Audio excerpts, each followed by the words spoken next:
Welcome back to the Around the World podcast. We are officially one day out of the beginning of the 2024-2025 NBA season. It is finally upon us, so it is time to get into our final predictions before the season begins. We already did the standings predictions a few days ago, and now it is time to do the award predictions. We have MVP, Defensive Player of the Year, Most Improved, Sixth Man, Coach of the Year. I picked a champion, as well as who I think is going to win Finals MVP. My community question for you guys today is very similar to what I did when I did the standings predictions, and that is, what is your bold prediction for one of these awards? Could be someone who you think might be a sneaky MVP candidate, somebody who maybe actually could be really high in Defensive Player of the Year, that type of idea. Even it could even be negative, like, hey, Gobert won Defensive Player of the Year last year. I think he's not going to be close at all this year. That type of idea. What is your one crazy prediction for how the awards are going to shape out for this season? We now get into the awards. Like I said, we have MVP, DPOY, MIP, Sixth Man, Coach of the Year, Champion, and Finals MVP. All will go in that order. I have a winner, I have a runner-up for the award, and then I also have a dark horse, which I will explain when we get there. It's going to be taken a little loosely. Like, some of these guys are like not dark horse. Like, if I were to say, I don't know, Jaylen Brown for MVP, that's like a crazy dark horse. But these dark horses are more realistic. I'm kind of going like, the fourth, fifth option that could actually, I think, sneak up and be high in the rankings. First up is MVP. Like I said, winner, runner-up, and dark horse. My winner for MVP in the 24-25 season is going to be Luka Doncic. It has been so long that it feels like he's always been in the conversation. Like, I think he's been first team All-NBA like 6 years now, and it feels like every single year I'm either picking him, somebody else is picking him. He's a very common pick, but I feel like he's going to be a common pick if you just put everything together coming into this season. Not only has a guy like Jokic won, 3 MVPs now in 4 years, kind of probably going to get a little bit of voter fatigue. You also have Embiid, who has already declared he's not going to play back-to-backs. He also has a new guy in Paul George that maybe the stats take just a slight decrease. Not that he's going to be bad, but, it's not going to have a 35-point per game type season like he had a couple years ago when he won MVP. But Luka finally had a national, surge. Everybody who was an NBA fan knew him, I think liked him. He was a very polarizing figure. He had the Western Conference Finals run a few years ago where he met with the Suns the series prior, had the whole Game 7 domination, that whole thing. But finally, he went to the finals, and I feel like that really got him noticed on a national level. I think for people to understand the impact of Luka, you have to watch him in the playoffs. It's easy for some of these stat lines to be swept under the rug, unless they're saying is, that 60-point triple-double he had against the Knicks a few years ago. But that these stats get swept under the rug so often, and we just gloss over the fact that he's averaging nearly a 30-point triple-double. And I think now that he's been on a major national stage, I think people are really going to start to take notice. And like I said, you take into account the voter fatigue for Jokic, Embiid likely not playing back-to-backs this year, and those numbers are going to add up. He's likely going to be the guy who's going to, at the end of the year, have the 65-game threshold met. He's probably going to average 30-plus. The role players went slightly down for them, so I feel like the scoring could even take an even bigger increase. I just feel like this is finally the year for him. I picked him, I believe, last year as well, and this year I think as more confident than ever that this is the year Luka Doncic will finally get on the board and get his first career MVP, really start to cement his legacy in the NBA. The runner-up.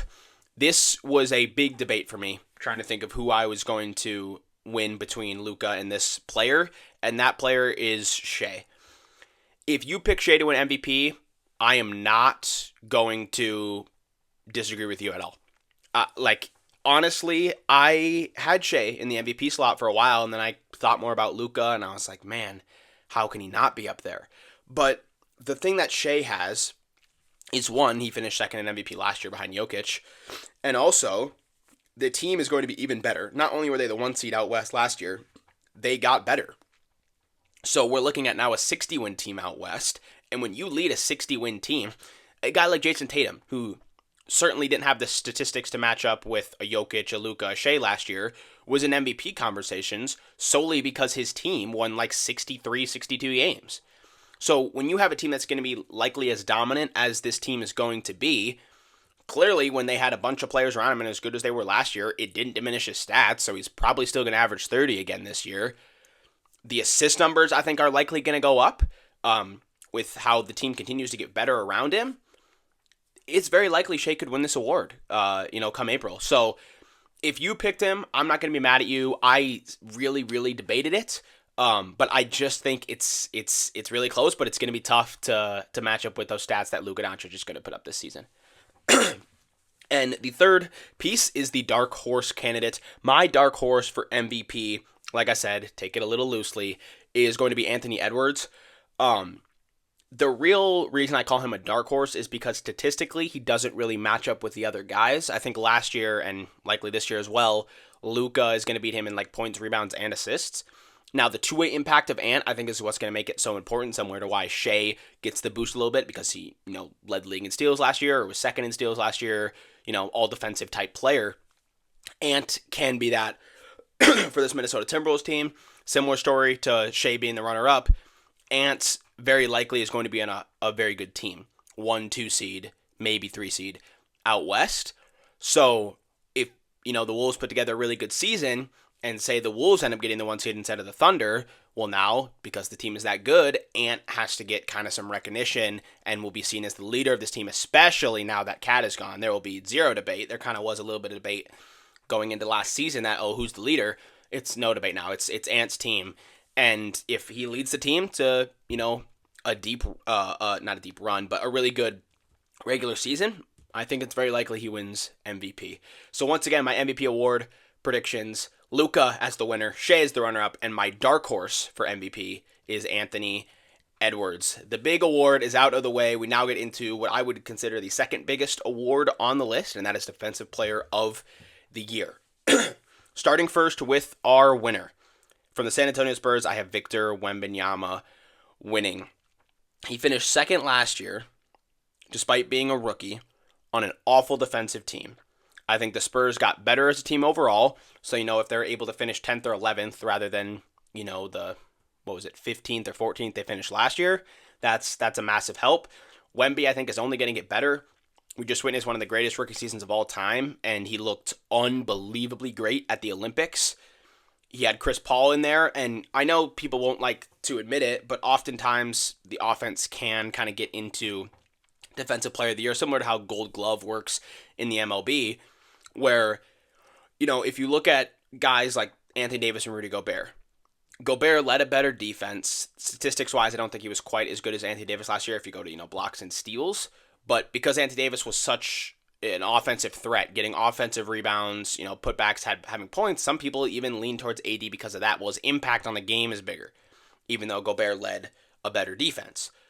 That's, I feel like, what's going to happen with Wemby here. His defensive stats are already going to be unbelievable. We're looking at, he is a genuine candidate to have an average of 2-2, 2 blocks, 2 steals per game.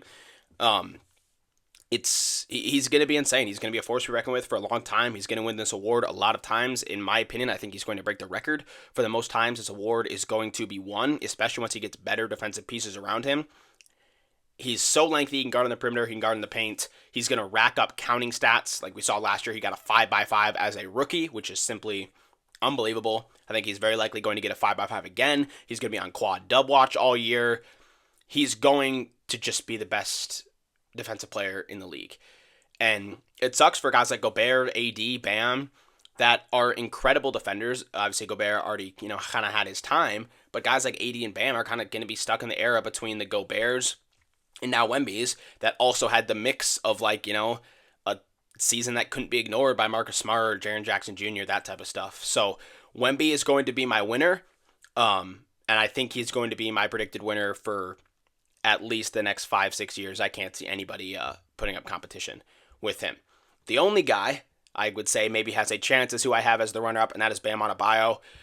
He has been a defensive force for many, many years now. Similar to what I said with AD, he's just kind of stuck in that era. He's stuck in that era between the Gobert, now Wemby, with the mix of Marcus Smart and Jaren Jackson, those incredible, incredible seasons that just couldn't go unnoticed. And Bam's going to continue to be a perennial all-defensive guy. It's just tough. It really is. I think if the Heat go out there and have a good regular season, right? Don't finish 7, 8, actually go up and finish 4th, 5th, maybe 3rd. Highly unlikely, I would say, to be that high. But if they go do that, then you're maybe looking at an argument for why Bam could win. And we saw it last year with Gobert. Wemby had significantly better counting stats, but Gobert just led a better defense. Had the number one defense in the NBA, best defensive rating in the NBA, all that sort of stuff. So if Bam can do something similar, and Bam puts up more counting stats than Gobert does, if Wemby, leads the Spurs to, a 10 seed, 11 seed, 12 seed, and Bam leads the Heat to a 4 seed, and we've got Wemby beating him by just a little bit in the defensive stats, but the defensive rating and the quality of the defense of the Heat is significantly better than the Spurs, you look at a world where Bam could actually come out there and snag it. I just think Wemby's counting stats are going to be so ridiculous. I think people, including voters, are like, after last year, they almost feel bad that they had to give it to Gobert instead of Wemby, that I feel like this is just a no-brainer that Wemby is going to win it this year. So unfortunate for Bam, but I think he's going to finish second, very likely going to be a first-team all-defense guy. My dark horse for this, again, if you want to call it that, is going to be Jaren Jackson Jr. Obviously won it a couple years ago. The main reason I'm going back to it is because they now have a true center, and he was at the 4 the last time he won Defensive Player of the Year. I mean, he struggles much more at the 5 than he does at the 4. At the 4, he gets to be more of a roamer. He gets to be a true defender. He is not a great rebounder. You can check it just by watching games. You can check it by looking at even the statistics. I mean, just reading into his stats, he is not a phenomenal rebounder. So putting Edey there as kind of that wall and rebounding presence at the back, similar to what the Bucks have with Brook Lopez and Giannis, it allows Brook Lopez, or in this case, Jaren Jackson Jr., to go out there and just contest literally everything. Go for blocks, go for steals, be ambitious, because we have that back line there towards the end. I think Jaren Jackson very likely is going to average close to multiple blocks per game this year, if not multiple blocks per game this year. I think the Grizzlies are going to be a good team out west, kind of have that similar story to what I talked about with Bam, where if he can lead a good defense and have counting stats even similar to Wemby, I think there's a chance that Jaren Jackson Jr. is going to win Defensive Player of the Year. But for now, he is my dark horse. We now move on to Most Improved Player. My mind has changed on this a lot day by day as I sit here and I do the predictions. I originally, as you guys heard if you watched the episode last week on the standings predictions, had Cade Cunningham win it. And I'm not a fan of that. I don't like Most Improved going to players that we already know are good. But I'm making my prediction for what I think is going to happen, and that now no longer is Cade Cunningham. When I sat there and thought about it a little more and more, and kind of I started to look at, for an award like this, I got to get a reminder of what team people are on and stuff like that, or did their team improve so that they can be better. Not gonna lie, I completely blanked on Victor Wembanyama, and that's who I have winning MIP. Like I said, I'm not a fan of it. He won Rookie of the Year. He was very likely going to be an all-star this year. He's so clearly a phenomenal player, but statistics-wise, he's likely going to get better. So he's just going to win MIP. I much rather would prefer it go to a player that I'm going to say here in the runner-up. But I don't see a world in where Wemby doesn't win Most Improved Player unless we're talking about an injury. I mean, the points are likely going to go up multiple. The blocks, I mean, we're looking at potential Defensive Player of the Year, so the blocks and steals are still going to be really good. I think the rebounding is going to get slightly better. The efficiency is going to get slightly better. He looks way stronger, so I think we're going to get even better physicality in the paint, get that rebounding up more and more. He's just going to be unbelievable this year. Wemby is very likely going to be an all-star in his second season, and this might be the last time, last year might be the last time you see an all-star game without Victor Wembanyama for a long, long, long time. So, unfortunately, I have it going to a player we already know is good, and that is Victor Wembanyama. I chose to give my runner-up to somebody who I think kind of more encapsulates how I think the Most Improved Player works. For example, last year, I would have thought a guy like Jalen Johnson kind of deserved it. Kobe White, guys who really stepped up rather than, Tyrese Maxey. Because we kind of knew Tyrese Maxey was good, it just became more opportunity. Whereas guys like Jalen Johnson and Kobe White, yes, their opportunity went up, but that opportunity was up because they were significantly better players. They were not amazing, and they became actual quality starters in the NBA. That's how I see it. This is how I'm going to see it for this man, and that is Josh Giddey.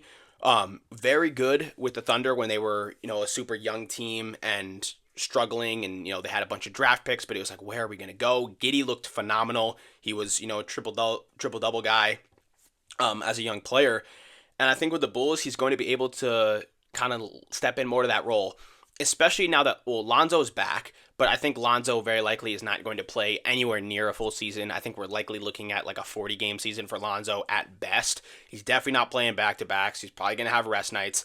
So Giddey is going to have the opportunity to kind of just be a funnel of the offense on that team. Obviously, you still have, Kobe White, Adebayo, Zach LaVine, guys who are going to demand the ball. But Giddey can kind of be just an extra facilitator to that. And I think we're looking at maybe not a significantly better season, but an improvement. I think the stats are going to go up. I think it's going to be higher points. He's definitely going to grab boards. I think the assists maybe take a little bit of a jump now that he doesn't have a guy like Shea who has the ball so often. The most important thing is for sure the shooting. I don't think he was as bad as people thought he was last year, but when it got to playoff time, he was unplayable because they couldn't play 5 out with him. So it's definitely concerning to pick him. I'm not going to lie. It's not the most confident pick I have, but I think the opportunity is most certainly there.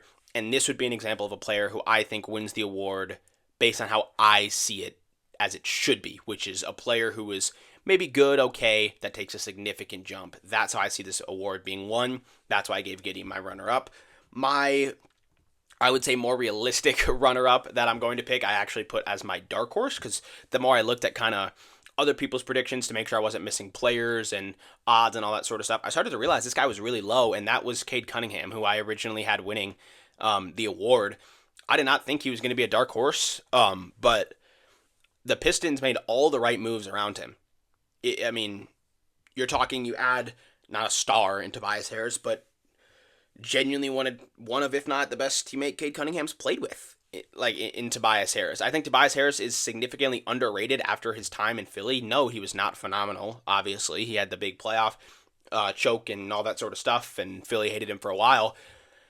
He's going to be good with the Pistons, I think. You also added shooting around him, Tim Hardaway, Malik Beasley. You added a guy like Paul Reed next to him. This team is significantly better. I think the Pistons are going to take a jump. You're looking at, for maybe a majority of the season, feeling like, okay, we have a shot at the plan. I don't think they're going to do that, but they have a shot at the plan. And Cade Cunningham, and I talked about this before, let me make it very clear. He is not LeBron. However, he is similar to LeBron in the way that he needs shooters around him to succeed. He can go get a bucket, but the best way for him to work is when he has the option to, it literally gets them down to 2 options. Take your guy one-on-one, no help, take the bucket, take the ISO, step back midi, whatever you want. Or they help, and now you have shooters around him, wide open shots, because Cade Cunningham can get a bucket on anybody, so the defense is forced to help. That is the type of stuff Cade Cunningham needs around him, not only to succeed as a player, but as a team. So if the Pistons take a jump, Cade Cunningham takes a jump, that's how you look at a most improved player. That is the very definition of what a most improved player looks like. I think he is a likely candidate for it. Once again, wouldn't say I would agree with it based on how the award goes. Cade Cunningham, we know, is very, very good, but I think the award this year at least is very likely to go to either him or Victor Wembanyama, just based on how the award has gone in the past. Once again, dark horse Cade Cunningham, runner-up Josh Giddey, winner Victor Wembanyama. We now get into Sixth Man of the Year. This one I think was the hardest one to pick for me. Sixth Man of the Year is always very difficult to predict. It's just, I don't know, there's something about it that it's like, I don't think a lot of people would have predicted Naz Reid to go out and win Sixth Man. I think the Malik Monk was kind of one of the names going into the year. Jordan Clarkson's always a name going into the year. But I decided at the end of the day to make my winner Naz Reid, simply because I'm looking around the league at Sixth Man, and I'm like, I can't see anybody who's going to bring more value to a team than Naz Reid. Not that Naz Reid is going to have an insane season or a better season than he did last year, but who really is going to put up competition with him? That's my main thing. It's so impossible to predict that I kind of just have to go with Naz Reid because his role is going to be the exact same as it was last year. There's really not much more to it than that. He's going to be on a good team. Oftentimes, Sixth Man of the Year is won by a person on a good team because they bring value, right? It's not just like, oh, you have X player on the 9, 10, 11 seed that just gets buckets, but it didn't make a difference. Like Malik Monk last year, I think very likely would have won the award if the Kings were a better team. But Naz Reid helped make an impact on actually winning games at an extremely high level. It's not a knock on Malik Monk. He was phenomenal last year. I think he's very likely going to be a candidate this year. But I think winning impacts a lot of these awards, specifically Sixth Man of the Year. So I have Naz Reid winning. My runner-up, I actually decided to not go with Malik Monk this year, and I'll get into that when I get to the end here. But I went with Caris LeVert as my runner-up. I think the Cavs are an underrated team, if you want to call them that. They're a good team. They're just stuck in a spot where they're not quite as good as the Celtics, Knicks of the world. But Caris LeVert has been a candidate for a couple years. I'm actually going to take a quick look at his stats from last year. But I mean, he's been a candidate for a while. And he has been a great sixth man. Like he has been one of the most underrated players, I think, in all of the NBA for a few years. Obviously, he had the big breakout, with Indiana and Brooklyn and all that stuff a few years ago. But I mean, you look at it last year, and he's playing 70 games a year.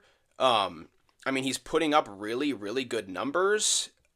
He's efficient. I mean, you're looking at, I mean, the free throw isn't phenomenal, but I mean, last year he wasn't even that good, and he was still a six-man candidate. Like last year, he was only 33% from three. Overall field goal percentage of 42, which I guess isn't horrible for a six-man guard, but that's a down year for him. He just averaged more points. But last couple years has been 12, 13, 14 points off the bench for a pretty solid Cleveland team who's been a playoff contender.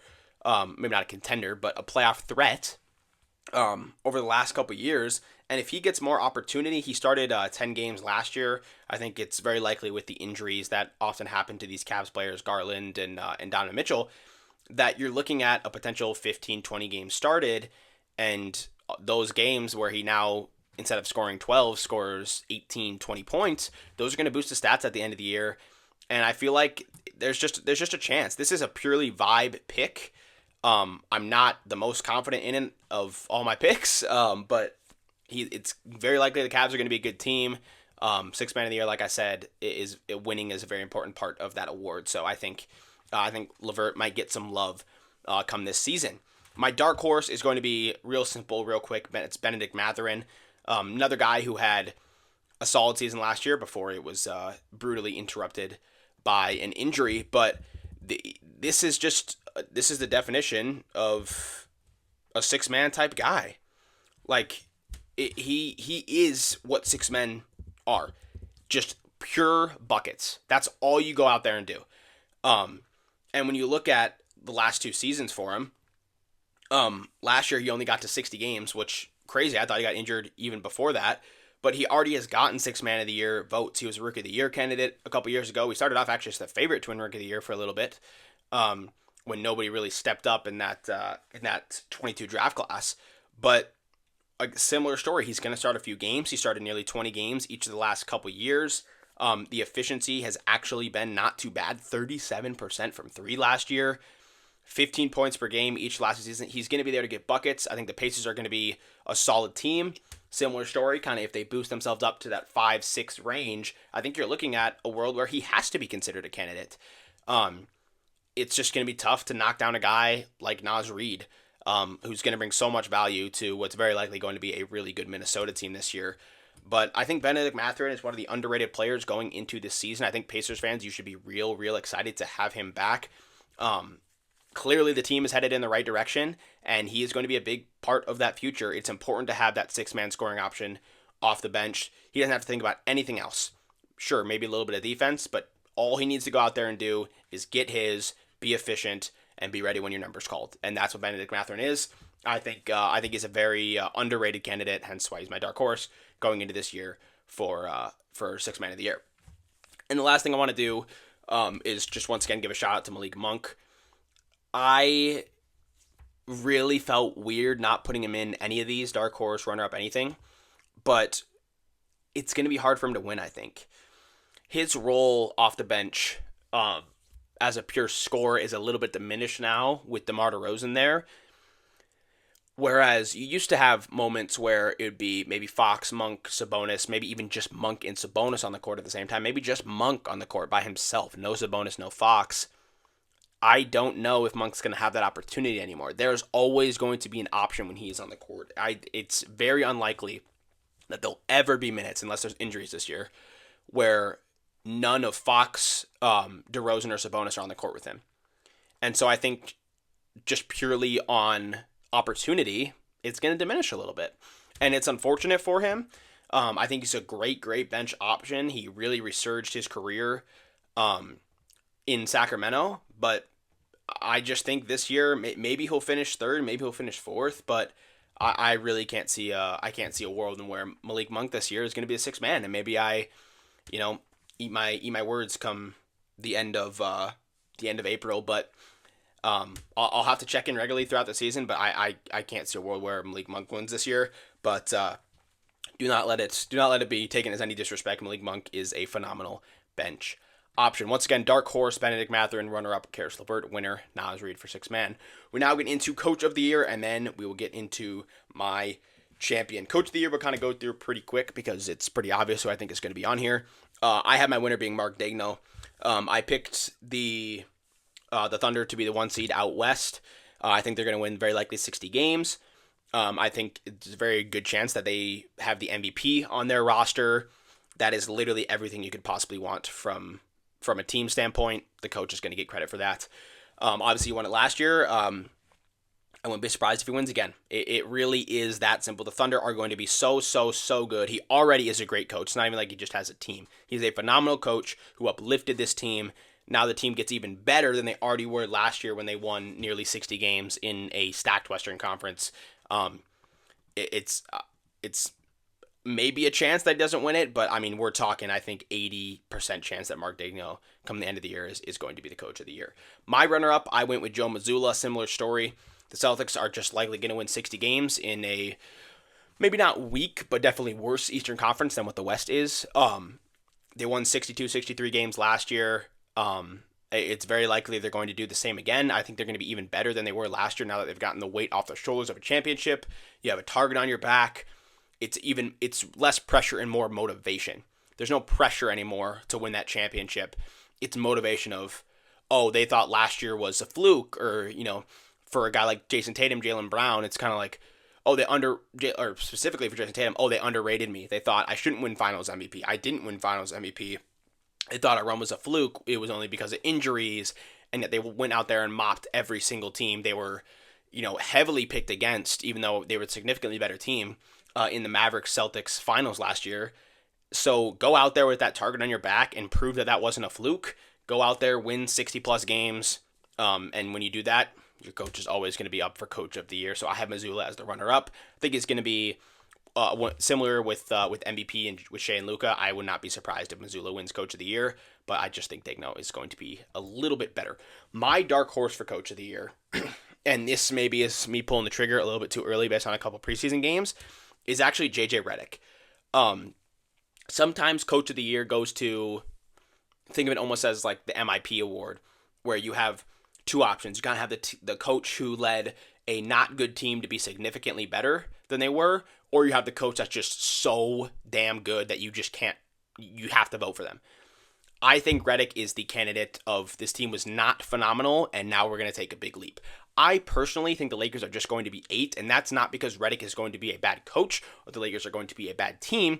It's just that the West is so unbelievably stacked. However, I would not be surprised at all, especially based on what I've seen in the preseason and what JJ Redick has talked about in the past about getting more value out of Austin Reeves, more value out of the bench guys, fixing AD's jump shot, that sort of thing. I would not be surprised at all if we're looking at them being out of the play-in in a top 6 seed. And when you go from a play-in team who's getting absolutely murdered by the same team so many times, and it's just frustrating, and you turn a team that was a play-in team for the last couple of years into a actual playoff team, that's how you win coach of the year. We saw it with Jamal Mosley last year. The Magic were not good, and out of nowhere, they were, the 1 seed out east for a little bit, or 2 seed out east for a little bit, and then eventually, it fell off, but they still finished 5th, And Jamal Mosley was a serious contender for Coach of the Year. That's how I could see things going for JJ Redick. He hasn't really built a foundation yet, like a guy like Jamal Mosley did or Mark Daigneault did, but that foundation is starting, I think, to come together. When you watch the Lakers games, they look significantly different. Not just, I talked about this last episode, not just LeBron has the ball in his hands, 4 out, 1 in, go create something, maybe give it to ball to Austin Reeves at the end of possession. They are running actual plays, actual sets, and have a foundation for this offense that gets their players open looks. Instead of Austin Reeves having to just, yes, he can go out there and get crazy, crazy buckets. He is unbelievable and has he's underrated in terms of how shifty he is. He can go get you a bucket, but you don't want him to be that permanently. You want to get him the best look possible. You want LeBron, who is always known for making the right play. You want LeBron to be able to make the right play time and time again. I think JJ Redick does that for this offense. He also clearly, at least so far, obviously it's only preseason, found something in AD's jump shot that AD might be able to actually hit some jumpers this year. And everybody knows if you play 5 out with LeBron, good luck. When LeBron has 5 out, he is damn near unstoppable. So I think if it works out, the Lakers could potentially be a top 6 seed, and we're talking about JJ Redick as a serious candidate for Coach of the Year as a rookie head coach. Once again, dark horse for Coach of the Year, JJ Redick, runner-up Joe Mazzulla, and winner Mark Daigneault. Here we go. It is time to pick an NBA champion. We have like the other groups, I should say, we have a winner, a runner-up, and a dark horse. We'll actually go backwards this time. My dark horse is going to be the Minnesota Timberwolves.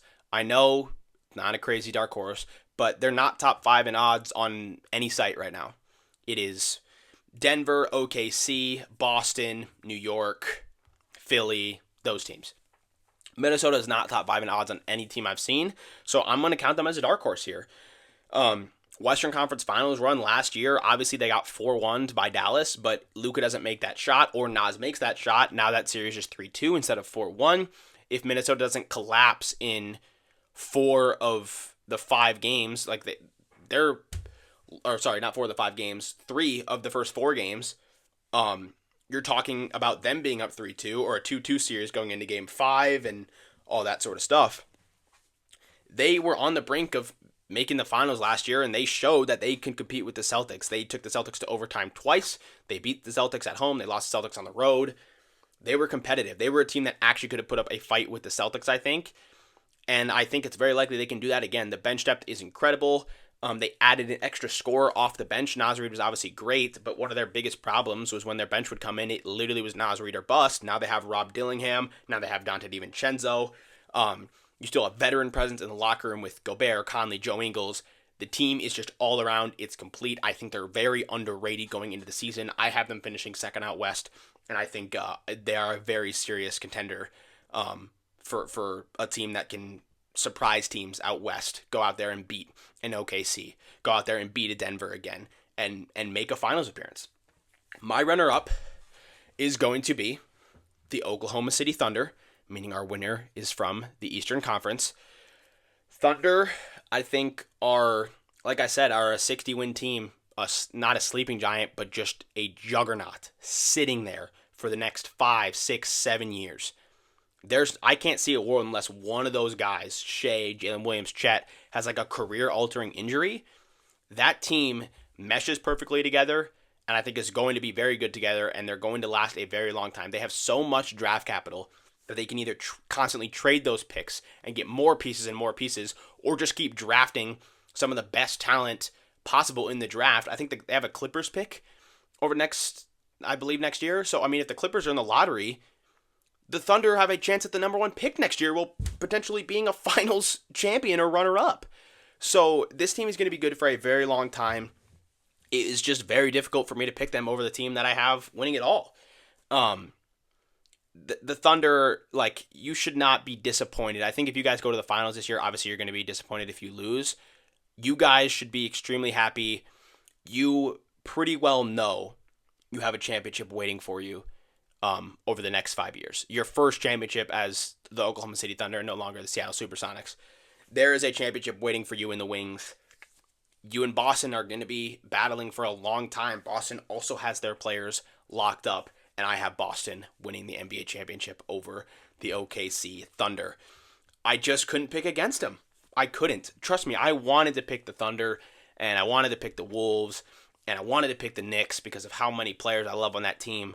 But my God, are the Celtics just something different. I know last year, I believe we talked about this, they won 19 games. I think they won their first series in 5, then 1 in 5, 1 in 4, 1 in 5. Yes, they didn't play fully healthy Miami. Yes, they didn't play fully healthy Cleveland. All that sort of stuff. But they definitely played a fully healthy Dallas and kicked the shit out of them. They definitely played a fully healthy Pacers team. Sure, maybe Halliburton had his hand injury, but that wasn't enough to make a difference between a sweep and the Pacers winning the series. Definitely not. So I think people are almost underrating the Celtics. This is a champion, and not just a dominant champion. Yes, teams are going to be able to put up a fight. I don't think they're going to walk to the ring like they did last year in 19 games. I think they're going to have to meet a Philly, a Milwaukee, or a New York Knicks along the way somewhere. And I think they will overcome that. I really do. They have phenomenal defense, phenomenal offense, phenomenal coach, star power, depth, some of the best on-ball defenders in the NBA. If Porzingis is healthy come playoff time, they have a phenomenal rim protector and a guy that can stretch the floor. They just look unbeatable on paper when you look at a 7-game series with any team. Once again, if the Thunder win the championship, wouldn't be surprised, similar to what I talked about with MVP and Coach of the Year. But I mean, man, this Celtics team is really good. Similar to what I said with the Thunder, if the Celtics, you guys don't win the ring this year, you guys should not be disappointed. There's a championship over the next 5 years waiting for you guys that will most certainly be there. And finally, we wrap it out with who I have as my finals MVP. And this year, he is going to get his first, and that is Jayson Tatum. I think, honestly, last year he did get snubbed out of it a little bit. Yes, Jaylen Brown played a phenomenal series, and Jayson Tatum certainly did not play his best series, but I believe he led in points, rebounds, and assists for the winning team. I think it was a little bit of a trend last year to hate on Jayson Tatum. I think I'm happy Jaylen Brown got his credit, but I do think it's time for Jayson Tatum to get some credit himself as well. Even if he doesn't win a regular season MVP in his career, which looks highly unlikely based on the pure talent that this league has, I think it's very likely he's going to win himself a Finals MVP. As Boston, I think, is going to go back-to-back. That is my prediction. The Boston Celtics will go back-to-back over the Oklahoma City Thunder in the NBA Finals. I have not picked the amount of games. Obviously, I'm not going to do that because I don't know if these teams are even going to meet there. We'll re-up my champion predictions once we get into April when the actual seeds are set. Maybe the Thunder end up having a little bit of a dud season or the 4 seed, and maybe I have a new team I think's going to be the runner-up. Maybe the Celtics get injured or the Knicks look really good, and maybe I change my mind. But for right now, it is Boston and it is Jayson Tatum who are going to win the championship and win Finals MVP. And there you have it. Those are my award predictions. MVP is Luka Doncic. Defensive Player of the Year, Victor Wembanyama. Most Improved Player, Victor Wembanyama. Sixth Man of the Year, Naz Reid. Coach of the Year, Mark Daigneault. Champion, Boston Celtics. And the Finals MVP, Jayson Tatum. Thank you guys so much for watching. If you made it to the end, like I said at the beginning of the video, be sure to answer the community question, which is a bold prediction you have for any one of these awards. Could be a dark horse, could be a guy you think is actually going to do worse than he is projected to right now. You can even comment on what you think of my opinions. Maybe you think Jokic isn't going to get voted for Teague at all and is going to go out there and win a 4th MVP. Maybe you think the Nuggets are, actually being underrated and they'll be the ones that are going to be coming out of the Western Conference or maybe winning the finals. Let me know what you guys think of my predictions and make your predictions down in the comments below. Like I said, if you made it to the end, I really do appreciate it. I'm very happy with all the support of these videos. If you guys want to see more of me, I'm over on TikTok. I'll be posting clips of this and talking regularly throughout the NBA regular season through big moments, checking up on the standings, checking up on awards, injury updates, all that sort of stuff. My TikTok is just WordyBoss30, same as you see over on YouTube. Speaking of, if you're watching this over on YouTube, all episodes are available on Spotify. If you are listening to Around the World on Spotify, all episodes are available on YouTube, as well as other content you can find from me on YouTube, including 2K Sims, 2K Sims. I cannot think of the word there. But yeah, 2K Sims are over on YouTube as well. There's so much content you can find for me. I think I'm very likely going to be tweeting as well, just WarriorBoss30 over on Twitter. I will be tweeting out pretty regularly, I think, throughout the regular season as I watch some of these games. It's going to be the most basketball I've ever watched, and I watched quite a bit over the last 3-4 years. I'm very excited for this season. Season begins in just over 24 hours. I cannot wait to get it going. And the next time I will be talking to you guys, teams will have wins, teams will have losses, we will have stats, and the season will officially be underway once again. If you made it to the end, thank you guys so much for watching, and I'll see you in the next episode of Around the World.